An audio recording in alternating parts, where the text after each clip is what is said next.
Realnya begini Pak, dengan misalkan satu ketika umpama ini ya, umpama elek ngomong nyewa kendaraan gitu, nyewa kendaraan ini biar tambah syukur ya. Saya pernah bilang ke istri seperti itu pada saat kala itu belum punya mobil, kalau pas ngaji nyewa. Satu ketika istri saya mengeluh, saya ini saya baca ini, rezeki itu soal memiliki atau soal memanfaatkan. Dan ini rezeki soal memiliki atau soal memanfaatkan. Iki sing duwe mobil mungkin lagi mumet cicilan, dhewe ora melu nyicil, arek nganggo. Dari istri saya, iya sih bener Iman, alhamdulillah, tapi patu-patu nih yo ora apa-apa. Tapi bener memang kita ini kalau tinggal memanfaatkan, masya Allah, jadi tambah syukur, alhamdulillah. Bon, lagi ini Mas, Allahu yabsutur rizqa liman yasha wa yaqdir. Allah itu maha meluaskan rezeki kepada siapapun yang Allah kehendaki dan maha mengukurnya. Yang lebih itu artinya mengukur. Ngeten Pak. Nek jenengan kepingin paham bahwa Allah yang maha mengatur dan pen ayin bahwa benar-benar hanya Allah yang maha mengatur, niku ngeten. Kita ini punya satu posisi namanya hawa nafsu. Napa? Hawa nafsu. Ya, hawa nafsu. Hawa nafsu itu kadang-kadang sing dadi ukurannya angel. Karpe ya yang hadir sini karpe rezeki kata standar, betul? Mau karpe yang akeh karpe dadi wong sugih kabeh. Ngene lho. Dan kita punya namanya kapasitas atau takaran atau kekuatan. Satu ketika ada pengumuman, misalkan pengumuman seluruh desa apa begitulah ya, silahkan datang ke lapangan, di sana ada beras, ada sembako, ada uang, ada emas berlian, ada emas batangan dan kumplit. Silahkan siapa yang mau ambil semaunya ya, ambil sesukanya, bawa semaunya, bawa sesukanya. Wah, saya tanya, belum sampai rumah banyak orang pingsan enggak? Katakan buat susuan dok, ngangkut tok dulu, bawaannya niku dok, banyak orang pingsan enggak? Banyak orang. Kenapa? Tidak tahu kapasitas diri, tidak tahu kemampuan siapa diri sendiri. Itulah kenapa Allah yang membagi rezeki, karena hanya Allah yang tahu kemampuan setiap kita. Betul? Kalau kemauan kita ini, wah yo pinginnya sing akeh. Itulah kenapa yang maha mau, yang maha berkehendak membagi adalah Allah. Kenapa? Allah yang paling paham kemampuan kita. Kalau setiap kita sakar PDW, padahal kita nggak tahu kemampuan kita, yuk gelimpang tadi itu. Ya, misal saya kasih contoh, Mas siapa namanya? Mas Rizal.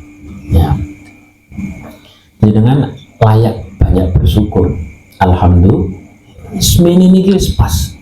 Kenapa kok pas? Karena dengan rezeki yang segini ini, panjenengan jam sekian sedang ngaji. Coba nek ditambah, kadang belum tentu kuat. Misalkan panjenengan bukan anak bapak sampean, anak Donald Trump, kita tanggung-tanggung dong ini. Anak sinten?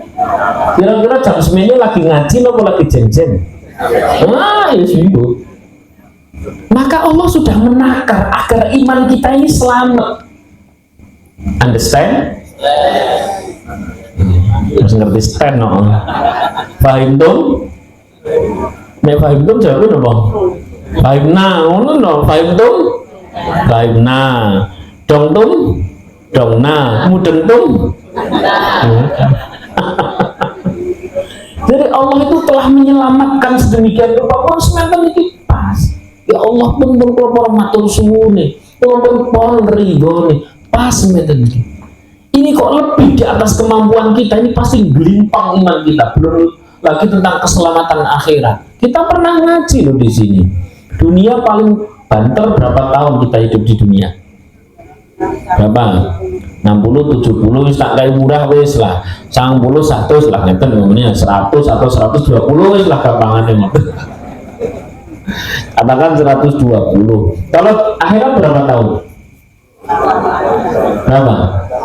Ampun bisa lawase toh berapa? Kemarin ngaji kemarin tuh akhirat berapa tahun?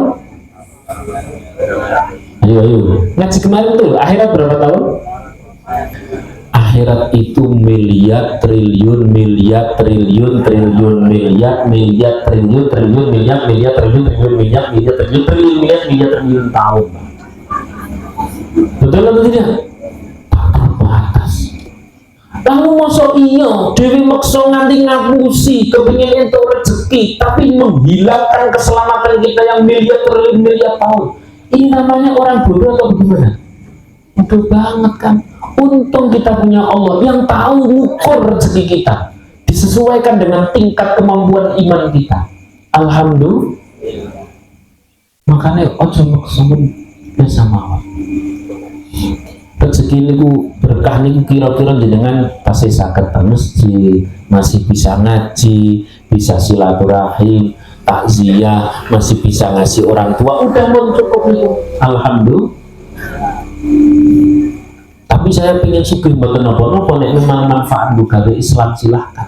Tapi kadang-kadang kita ini ya, kita ini nek dikai okeh kadang-kadang nopo lali. Maka biarkan dia subhanahu wa ta'ala yang maha tahu kapasitas kita masing-masing yang mengatur. Kalau kita sendiri yang mengatur, wah bahaya, betul loh, bahaya betul. Sallu ala Nabi Muhammad. Wah, ngaji kita kan enak tinggal mocong kula. Alhamdulillah. Ya, suratul Ra'd. Tadi itu surah Ar-Ra'd ayat 26. Allahu yabsutur rizqa liman yasha wa yaqdir. Lagi, ini di sini ada kisah. Kisah ini pernah saya sampaikan, namun saya ulang lagi tidak apa-apa. Mungkin jenengan masih ingat tentang Hatim al-A'sam? Atau lali masih ingat atau masih lupa? Masih lupa. Ya Allah, gitu. Wa dakhala Hatim al-A'sam ala imra'atihi faqala inni uridu an usafir. Ya. Ada seorang syekh namanya Hatim al-A'sam. Hatim nama orang. Gurunya para guru. Asam itu gelar. Nah, artinya asam itu maaf tuli atau budak tuli. Malah tuli dalam konotasi buruk itu namanya apa? Ya budak itu. Sebenarnya beliau tidak tuli. Satu ketika beliau itu lagi duduk di sebuah majelis, terus kemudian ada ayo corong ini ibu-ibu lah ya, ibu-ibu kepingin curhat sama Syekh Hatim, sama kiai bernama Hatim. Ini termasuk tabi'in atau tabi'in. Datang lah, ternyata pas lagi ngobrol seperti itu di tengah banyak orang, maaf, kepentut bahasa Indonesia ini apa? Terlanjur ngentut, keperucut. Nah, kemudian Hatim dalam rangka agar ini ibu-ibu ini tidak malu, beliau mengatakan demikian. Aku tidak mendengar apa-apa. Keraskan suaramu. Ayo, ternyata orang ngomong. Inilah namanya ulama. Nggak ada hati. Sallallahu alaihi Nabi Muhammad. Nah, Hatim al-A'sam itu setiap pagi beliau itu mendidik keluarganya. Mendidik siapa? Keluarganya dididik demikian. Jenengan jawab ya, ini didikan untuk keluarga, dan saya sudah mulai sedikit demi sedikit mendidik keluarga saya dengan cara seperti ini. Katakan ya bareng-bareng ya, siapa pencipta langit? Jenengan jawab saja Allah. Siapa pencipta langit? Siapa pencipta bumi? Siapa pemberi bumi dan langit? Siapa pemberi rezeki bumi dan langit? Ya. Seluruh makhluk yang ada di bumi langit, pemberi rezekinya siapa? Allah. Oh, pagi, siang, pagi sore digitukan. Saya tak tanya sama bapak-bapak, kalau masalah rezeki bahwa rezeki itu ya banyak dan sedikit, yang bagi adalah Allah. Itu didik ke anak dan ke istri, biasanya tentang didik ke yang paling sulit ke anak atau ke istri, Pak? Ngobrol sepakat langsung istri ngono. Rasanya untuk mampu curhat kok. Betul ini ternyata. Suatu ketika yang namanya orang itu, Pak, perhatikan, ini ilmu, ini latihan, ini ujian. Ulangi, A, B, C. Ilmunya itu bernama sing pembagi rezeki siapa? Ar-Razzaq. Ya. Latihannya tiap pagi dan sore itu anak-anak sudah biasa dibimbing. Siapa pencipta langit? Siapa pencipta bumi? Siapa yang ngatur rezeki langit dan bumi? Latihan terus. Baru C apa? Ya. Satu ketika sang suami bilang demikian. Faqala, inni uridu an usafira. Bu, saya ini mau musafir, berangkat haji. Musafir berangkat haji. Fakam tahtajina minan nafaqah. Nah, kalian butuh nafkah berapa? Katakan nyebut sekian. Lah Hatim itu bilang adanya sekian, Bu. Adanya sekian. Katakan jaluke nggo gawe 2 bulan, tiga ini nggo gawe 3 dino. Jaluke nggo gawe 3 bulan, tiga ini 3 dino. Kira-kira alhamdulillah napa merengut? Alhamdulillah napa merengut? Merengut atau alhamdulillah? Saya yakin di sini solihah semua. Jadi insya Allah alhamdulillah merengut. Ya. Nah, barometer ya, ini penting ini.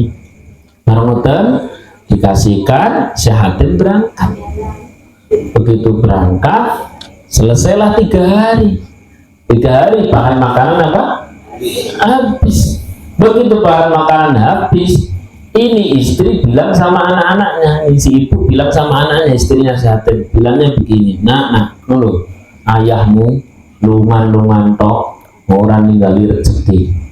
Anak itu sudah terlatih. Bilang, ibu, jawab ya, ibu, siapa pemberi rezeki? Siapa pemberi rezeki? Bumi langit seisinya? Yang pergi itu ayah.